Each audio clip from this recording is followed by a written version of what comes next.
नमस्कार प्यारे बच्चों, स्वागत है एक अलग से एग्जाम स्टडी में। तो कैसे हैं प्यारे बच्चों? अच्छे हैं? पढ़ाई अच्छी चल रही है?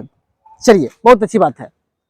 तो प्यारे बच्चों, अब आप लोग जान गए हैं कि पॉलिटेक्निक एंट्रेंस एग्जाम 2024 के एग्जाम का डेट आ चुका है। यानी जून में 13 से लेकर के और 20 जून तक 7 दिन जो है ऑनलाइन एग्जाम होगा। ये आप लोगों को पता चल चुका है। अगर नहीं पता है तो हमारा वीडियो जाकर के देख लेंगे। तो इस तरह से प्यारे बच्चों, अब तो ये क्लियर हो गया कि एग्जाम कब होना है। अब बिल्कुल देरी मत कीजिए, बिल्कुल आलस्य को छोड़िए और आ जाइए मेरे चैनल पर, मेरे चैनल से जुड़िए और पूरा इसका अब एकदम सीरियली जो है हम तैयारी करा रहे हैं प्यारे बच्चों। और ऐसा तैयारी कराएंगे कि आप लोगों को गवर्नमेंट कॉलेज मिलना ही मिलना है, एकदम मिलना तय है प्यारे बच्चों। तो इसलिए प्यारे बच्चों, बिना देर लगाए हम लोग शुरू कर लेते हैं आज की पढ़ाई। तो प्यारे बच्चों, देख रहे हैं कि आज जो है बहुत इंपॉर्टेंट और मोस्ट एकदम चुन करके एकदम सेलेक्टेड क्वेश्चन को लाए हैं प्यारे बच्चों। तो चलिए प्यारे बच्चों, बिना देर लगाए हम लोग क्वेश्चन को देख लेते हैं। और आज बहुत ज्यादा से ज्यादा क्वेश्चन को कवर करना है प्यारे बच्चों, और ऐसे क्वेश्चन को हम लोग को कवर करना है जो कई बार रिपीटेड है प्यारे बच्चों। पॉलिटेक्निक एंट्रेंस एग्जाम में कई बार ये क्वेश्चन रिपीट हुआ है। तो चलिए प्यारे बच्चों, देख लेते हैं। स्क्रीन पर पहला क्वेश्चन है प्यारे बच्चों, कॉपर का प्रमुख अयस्क है। यार बच्चों, ये क्वेश्चन कई बार पूछा है नीट एग्जाम में। कॉपर का अयस्क तो कई होते हैं प्यारे बच्चों, लेकिन यहाँ पूछ रहा है कि कॉपर का प्रमुख अयस्क है, यानी प्रमुख अयस्कों में से बताना है। क्या क्यूपेराइट है, क्या मेलेकाइट है, क्या कॉपर पाइराइट्स है, या एजुराइट है। तो प्यारे बच्चों, आप लोगों को जानकारी के लिए बता दें और बिल्कुल ये जो है याद कर लेंगे आप लोग कि जो कॉपर का प्रमुख अयस्क होता है वो कॉपर पाइराइट्स होता है। क्या होते हैं प्यारे बच्चों? Copper pyrites. कॉपर पाइराइट्स होता है। और इसी से रिलेटिव दूसरा क्वेश्चन भी है। तो इस तरह से प्यारे बच्चों, ये पहला का ऑप्शन जो है आप लोगों का सी होगा, यानी कॉपर का प्रमुख जो अयस्क होगा प्यारे बच्चों वो कॉपर पाइराइट्स होगा। चलिए नेक्स्ट क्वेश्चन देखते हैं प्यारे बच्चों। दूसरा क्वेश्चन है, कह रहा है कि कॉपर पाइराइट्स का सूत्र है। देखिए, अभी हम लोगों ने पहला क्वेश्चन क्या पढ़ा था कि कॉपर का प्रमुख अयस्क क्या है, तो कॉपर पाइराइट्स। अब ये यहाँ दूसरा प्रश्न आ गया है कि कॉपर पाइराइट्स का सूत्र, ये भी पूछा है प्यारे बच्चों, ये भी बहुत ही इंपॉर्टेंट क्वेश्चन है। तो कॉपर पाइराइट्स का प्रमुख अयस्क क्या है? Cu2s, Cu2o, CuCO3, CuOH का होल ट्वाइस, या CuFeS2। अब बताइए, कॉपर पाइराइट जब जानते हैं कि कॉपर का प्रमुख अयस्क है प्यारे बच्चों, तो उसका सूत्र भी याद होना चाहिए, यानी कॉपर पाइराइट का सूत्र क्या होता है। तो याद रखेंगे प्यारे बच्चों। तो कॉपर पाइराइट का सूत्र होता है CuFeS2। क्या होता है? CuFeS2, ये कॉपर पाइराइट का सूत्र होता है। इस तरह से प्यारे बच्चों, डी ऑप्शन जो है आप लोगों का सही है। चलिए तीसरे क्वेश्चन को बढ़ते हैं। तीसरा क्वेश्चन कह रहा है कि हाइड्रोजन का सही परमाणु भार है। बहुत ही आसान और चुनिंदा क्वेश्चन है प्यारे बच्चों, इसी में कई लड़के फंस जाते हैं और गलत आंसर दे बैठते हैं। तो इस तरह से प्यारे बच्चों, आज हम आप लोगों को क्लियर कर देंगे कि जो हाइड्रोजन का परमाणु भार होता है, क्या 1 होता है, क्या 1.08 होता है, क्या 1.008 होता है, क्या 1.0008 होता है। अब देखिए, बच्चे इसी में कंफ्यूज कर जाएंगे। परमाणु क्रमांक बहुत लोगों लड़कों के दिमाग में रहता है कि 1 होता है, फिर कहेंगे कि नहीं 1.08 होता है, फिर 1.008 होता है। इसी में लड़के जो है भ्रमित हो जाते हैं, फंस जाते हैं। लेकिन आज हम याद करवा दे रहे हैं और इसीलिए ऐसे क्वेश्चन को लाए हैं प्यारे बच्चों। जो भी डाउट वाला क्वेश्चन है उसको आज क्लियर कीजिए। इसलिए ज्यादा से ज्यादा हमारे चैनल से जुड़िए और शेयर कीजिए ताकि और बच्चे जुड़े। तो इस तरह से प्यारे बच्चों, हाइड्रोजन का सही परमाणु भार जो होता है वो याद रखेंगे 1.008 होता है। 008 याद रखेंगे, 008 होता है, यानी 1.008 होता है, ये याद रखेंगे। तो इस प्रश्न को जल्दी से स्क्रीनशॉट लीजिए, फिर हम लोग आगे बढ़ते हैं।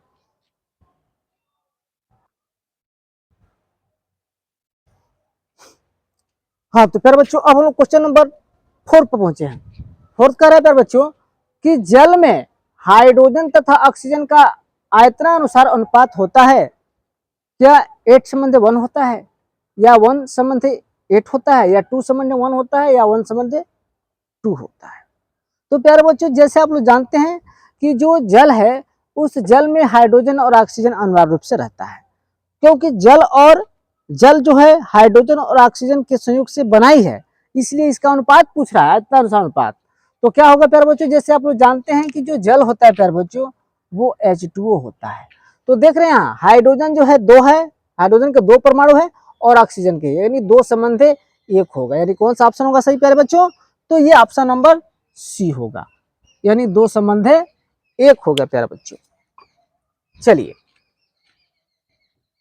अगला क्वेश्चन देखेंगे प्यारे बच्चों, 5वां क्वेश्चन, कि निम्न में से कौन सी गैस ऑक्सीकारक तथा अपचायक दोनों है। बहुत ही इंपॉर्टेंट क्वेश्चन है प्यारे बच्चों, कौन ऐसी गैस है जो अपचायक भी है और ऑक्सीकारक भी है, दोनों है। तो याद रखेंगे प्यारे बच्चों, क्या वो SO2 है, क्या वो CO2 है यानी कार्बन डाइऑक्साइड है और ये सल्फर डाइऑक्साइड है, क्या ये H2S है यानी हाइड्रोजन सल्फाइड है, या इनमें से कोई नहीं। तो याद रखेंगे प्यारे बच्चों कि जो SO2 यानी सल्फर डाइऑक्साइड ऐसी गैस है जो अपचायक का भी कार्य करता है और ऑक्सीकारक का भी कार्य करता है, यानी ऑक्सीकारक भी और अपचायक भी, ये दोनों है। तो क्या हमारा सही हो जाएगा प्यारे बच्चों, ऑप्शन नंबर ए यानी SO2 यानी सल्फर डाइऑक्साइड जो है ऑक्सीकारक तथा अपचायक दोनों का कार्य करता है। चलिए नेक्स्ट क्वेश्चन देखते हैं प्यारे बच्चों, पेयजल को कीटाणु रहित यानी कीटाणु को मारने के लिए पेयजल को कीटाणु रहित करने में प्रयोग किया जाता है CaOCl2, CaCl2, CaCO3, CaSO4, यानी ये ब्लीचिंग पाउडर है जिसको विरंजक चूर्ण भी बोलते हैं, कैल्शियम क्लोराइड है, कैल्शियम कार्बोनेट है और कैल्शियम सल्फेट है। तो प्यारे बच्चों याद रखिए कि पेयजल को जीवाणु रहित बनाने के लिए हम ब्लीचिंग पाउडर का ही उपयोग करते हैं, यानी CaOCl2 का उपयोग किया जाता है। तो इस तरह से प्यारे बच्चों ये 6वां का ऑप्शन नंबर ए जो है सही होगा, राइट आंसर जो है 6वां का ए होगा। चलिए जल्दी से स्क्रीनशॉट लीजिए, फिर आगे बढ़ते हैं।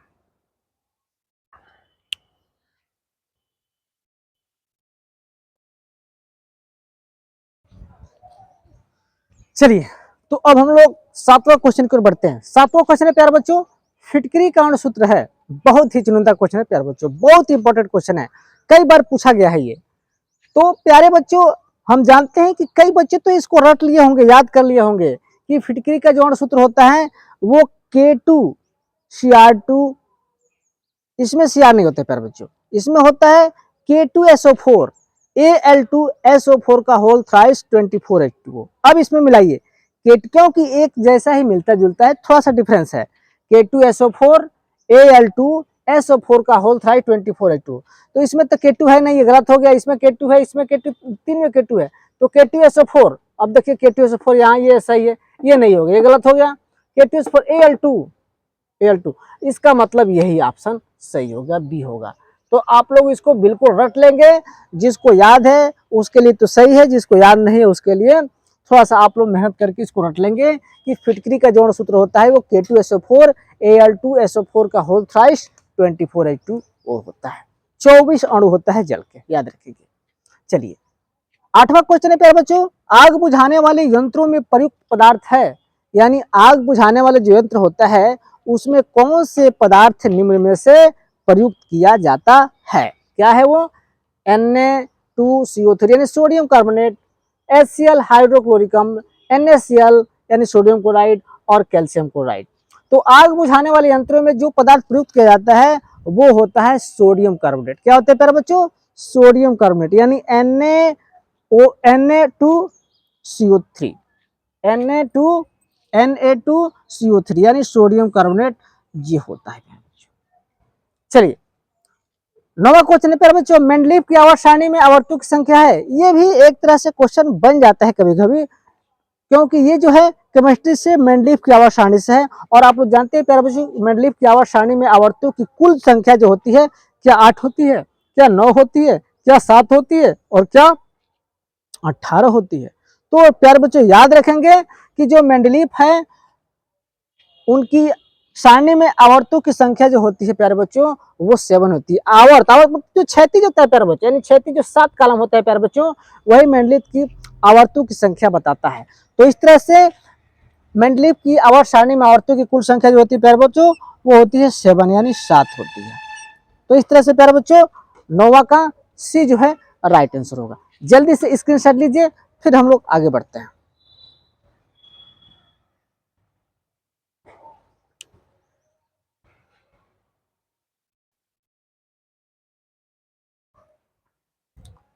हाँ तो प्यारे बच्चों अब हम लोग क्वेश्चन नंबर 10 पर पहुंचे हैं। 10वां क्वेश्चन कह रहा है, बहुत ही चुनिंदा और हल्का क्वेश्चन है प्यारे बच्चों, लेकिन इसमें भी बच्चे फंस जाते हैं।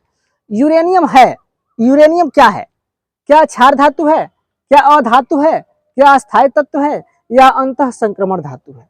तो प्यारे बच्चे याद रखेंगे कि यूरेनियम जो होता है वो होता है न तो क्षार धातु है, न अधातु है, न अस्थायी है, बल्कि है तो क्या है, अंतः संक्रमण धातु होता है। यूरेनियम अंतः संक्रमण धातु होता है, याद कर लेंगे, एकदम कान खोल के सुन लीजिए। यूरेनियम क्या है? अंतः संक्रमण धातु है।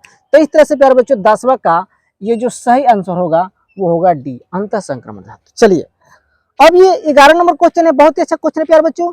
परमाणु क्रमांक 18 का तत्व होगा, जो परमाणु क्रमांक जिसका परमाणु क्रमांक 18 है वो तत्व होगा क्या वर्ग 0 में, वर्ग 8 में, आवर्त संख्या 4 में, या संक्रमण धातु में? तो आप लोग अगर आवर्त मेंडलीव की आवर्त सारणी देखे होंगे तो प्यारे बच्चों, तो सबसे जो लास्ट से जो पहले होता है, यानी जो 18 होता है, जो सबसे लास्ट में होता है प्यारे बच्चों, वो एक शून्य ग्रुप होता है, शून्य समूह होता है, यानी परमाणु क्रमांक 18 का जो तत्व होगा वो वर्ग 0 में होगा, याद रखेंगे। तो इस तरह से 11 का क्वेश्चन, 11 का जो राइट आंसर होगा वो ए होगा। चलिए क्वेश्चन नंबर 12 देखते हैं। 12 कार्बनिक यौगिक में श्रृंखलाएं होती है, ये तो बिल्कुल हलवा है प्यारे बच्चे, एकदम आसान है ये तो। अगर ये लड़का कोई नहीं बता पाएगा तो समझो कि उसका पढ़ना केमिस्ट्री बेकार है। यानी कार्बनिक यौगिकों में श्रृंखलाएं होती है, क्या कार्बन की होती है, कि नाइट्रोजन की होती है, कि ऑक्सीजन की होती है, कि हाइड्रोजन की होती है? बिल्कुल आसान और चुनिंदा क्वेश्चन है प्यारे बच्चों, एकदम आसान है, एकदम हलवा है। तो जल्दी बताइए प्यारे बच्चों, जल्दी बताइए, क्या कार्बनिक यौगिकों में श्रृंखलाएं होती है किसकी? हाँ कार्बन की होती है प्यारे बच्चों, आप लोग जानते हैं किसकी होती है, कार्बन की होती है। देख रहे हैं ना, इतना आसान क्वेश्चन भी पूछता है, बस केवल टिपिकल क्वेश्चन आसान रहेगा जिससे बच्चे फंस जाए। तो इस तरह से कार्बनिक यौगिकों में श्रृंखलाएं जो होती है वो किसकी होती है, कार्बन की होती है प्यारे बच्चे, याद रखेंगे। तो इस तरह से ये हम लोग 12 क्वेश्चन पढ़ लिए, देख लिए, जल्दी से स्क्रीनशॉट ले लीजिए, फिर हम लोग यहाँ से फिजिक्स क्वेश्चन को देखते हैं प्यारे बच्चों, लिखिए जल्दी।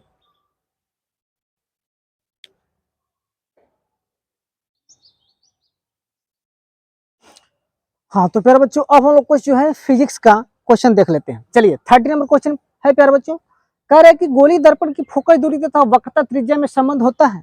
जो गोली दर्पण होता है प्यारे बच्चों, जो दो प्रकार का होता है, अवतल और उत्तल, उसके फोकस यानी फोकस दूरी तथा वक्रता त्रिज्या में संबंध क्या होता है? क्या F R is equal to F by 2 होता है, या एफ इजकल टू आर होता है, या F is equal to R by 2 होता है, या एफ इजकल टू 2r होता है? तो याद रखेंगे इजकल टू, याद रखेंगे यहाँ बच्चों जो इजकल टू यहाँ दिया हुआ है, याद रखेंगे कि गोली दर्पण की जो फोकस दूरी होती है और वक्रता त्रिज्या दोनों में जो संबंध होता है प्यारे बच्चों, F is equal to R by 2 होता है। क्या होता है? याद रखेंगे F is equal to R by 2 ये होता है। तो इस तरह से प्यारे बच्चों 13 का ऑप्शन जो है C, F is equal to R by 2 सही होगा। चलिए क्वेश्चन नंबर 14 देखते हैं। एक व्यक्ति दर्पण में अपना सीधा और बड़ा प्रतिबिंब देखता है, वह दर्पण होगा क्या उत्तल होगा, क्या अवतल होगा, या समतल होगा, या इनमें से कोई नहीं होगा? तो याद रखेंगे प्यारे बच्चों, यदि व्यक्ति अपना प्रतिबिंब देखता है जिस दर्पण में, उसका प्रतिबिंब अगर सीधा और बड़ा बनता है तो निश्चित रूप से वो अवतल होगा। क्या होगा? अवतल होगा प्यारे बच्चों, याद रखेंगे। तो ये ऑप्शन जो आपका बी जो है सही होगा प्यारे बच्चों। क्या होगा? बी। ये थोड़ा सा ऐसे कट गया है, इसको मैनेज कर लेंगे। यानी एक व्यक्ति दर्पण में अपना जो सीधा और बड़ा प्रतिबिंब देखता है तो वो दर्पण किस तरह का होगा? अवतल होगा प्यारे बच्चों, जिसको हम लोग क्या बोलते हैं? अब देखिए उसी से रिलेटिव अगला क्वेश्चन है, अवतल दर्पण होता है। एक भी क्वेश्चन हम ऐसा नहीं रखे यहाँ जो अगर संभावना बनता है तो उनमें से छूटे, यानी अगर संभावना बनता है इनमें से तो कहां से बनेगा बताइए? जो हम यहाँ दे दिए उनमें से ही बनेगा प्यारे बच्चों। तो इस तरह से जो 15 क्वेश्चन नंबर है प्यारे बच्चों, अवतल दर्पण होता है सदा अपसारी, सदा अभिसारी, न अभिसारी, न अपसारी, इनमें से कोई नहीं। तो याद रखेंगे, अभी ऊपर हम लोग पढ़े थे कि अगर दर्पण में प्रतिबिंब सीधा और बड़ा बनता है तो वो होता है अवतल, और अवतल दर्पण जो है सीधा सदा यानी हमेशा जो है अभिसारी होता है। क्या होता है प्यारे बच्चों? अभिसारी। याद रखेंगे, क्योंकि इधर अपसारी भी है तो अपसारी नहीं होता है, अभिसारी होता है। क्या होता है प्यारे बच्चों? अभिसारी होता है। तो इस तरह से ऑप्शन बी जो है सही आंसर होगा। चलिए जल्दी लिखिए, फिर आगे बढ़ते हैं।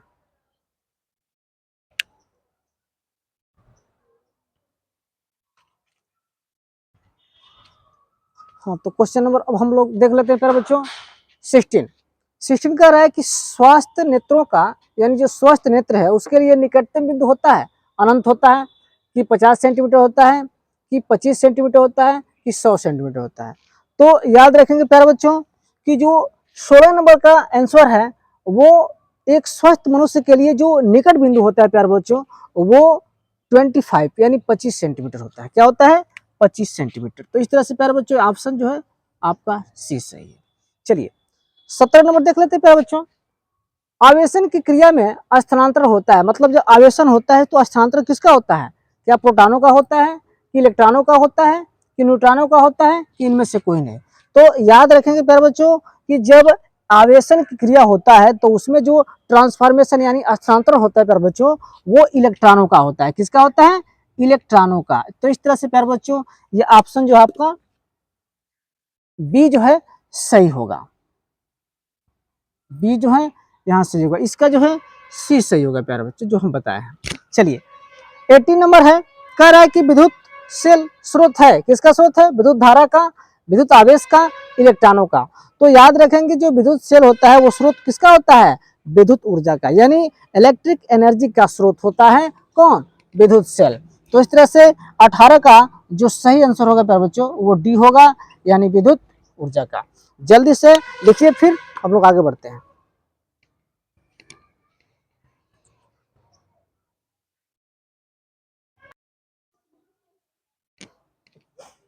हाँ, तो प्यारे बच्चों अब हम लोग क्वेश्चन नंबर 19 यानी 19 पर पहुंचे हैं। 19 कह रहा है कि प्रतिरोध का मात्रक है, बहुत ही आसान और अच्छा क्वेश्चन है प्यारे बच्चों। क्या एम्पियर प्रति वोल्ट है, या कूलाम प्रति सेकंड है, या वोल्ट प्रति कूलाम है, या वोल्ट प्रति एम्पियर है? तो इसको प्यारे बच्चों रटना नहीं है, क्योंकि जो बच्चे सूत्र जानते हैं V equal to I R, V equal to क्या होता है? आई आर, या R इक्वल टू क्या होता है? या R इक्वल टू, यहां देख लीजिए कि फिर से यहाँ पे ये होता है V equal to I R, या R इक्वल टू V बटा आई। तो V यानी भी इसका मात्रक होता है वोल्ट, और प्रति माने आई जो है एम्पियर होता है। यानी क्या होता है इसका आंसर? क्या हो जाएगा प्यारे बच्चों? यानी प्रतिरोध का जो मात्रक होगा प्यारे बच्चों V यानी वोल्ट, और धारा का मात्रक एम्पियर होता है, यानी हो जाएगा वोल्ट प्रति एम्पियर। यानी 19 का ऑप्शन जो है डी सही होगा, वोल्ट प्रति एम्पियर जो है प्रतिरोध का मात्रक होता है। और इसी को प्यारे बच्चों हम बोलते हैं ओम, कभी कभी ओम भी दे देता है, जिसका प्रतीक ये है ओम। समझ में आ रहा है? चलिए अगला क्वेश्चन, और इस सीरीज का लास्ट क्वेश्चन है प्यारे बच्चों। एम्पियर नापता है, यानी एम्पियर ए मीटर, ध्यान देंगे प्यारे बच्चों, ए मीटर है, एम्पियर नहीं है। ए मीटर नापता है, क्या ए मीटर आवेश को मापता है, धारा को मापता है, विभवांतर को मापता है, या प्रतिरोध को मापता है? तो याद रखेंगे प्यारे बच्चों कि जो एमीटर होता है या कभी कभी अमीटर के नाम से भी आ जाता है, अमीटर जो है प्यारे बच्चों वो धारा को मापता है। क्या मापता है? करंट को मापता है प्यारे बच्चों, धारा को मापता है।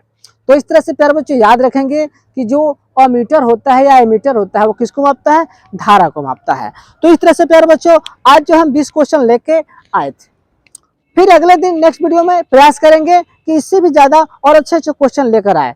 तो इस तरह से प्यारे बच्चों हमारे चैनल से जुड़िए और शेयर कीजिए, बच्चों में शेयर कीजिए और लाइक कमेंट कीजिए प्यारे बच्चों। तो इस तरह से प्यारे बच्चों ये हमारा वीडियो कैसे लगा कमेंट बॉक्स में जरूर कमेंट करेंगे। और हाँ, अगर हमारे चैनल से नए हैं तो चैनल को सब्सक्राइब कीजिए, ताकि हमारा जो भी वीडियो बने वो सबसे पहले उसका नोटिफिकेशन आपके मोबाइल पर जाए और आप लोग उसको अच्छी तरह से पढ़ लें। और इस तरह से प्यारे बच्चों पॉलिटेक्निक एंट्रेंस एग्जाम 2024 की एकदम धुआंधार तैयारी शुरू हो गई प्यारे बच्चों। अब ऐसा तैयारी करने से प्यारे बच्चों एकदम ऐसा ही प्रश्न हम लाए हैं जो आपको गवर्नमेंट कॉलेज जो है दिला कर ही रहेगा, यानी सरकारी विद्यालय आपको मिलना ही मिलना है। तो इस तरह से प्यारे बच्चों आज हमने फिजिक्स और केमिस्ट्री का कुछ चुनिंदा और बहुत अच्छा सिलेक्टेड क्वेश्चन लाया।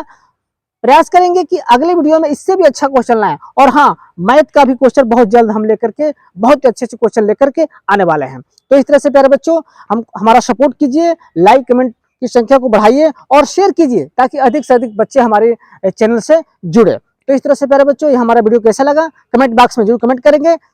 तब तक के लिए love you, bye bye, okay.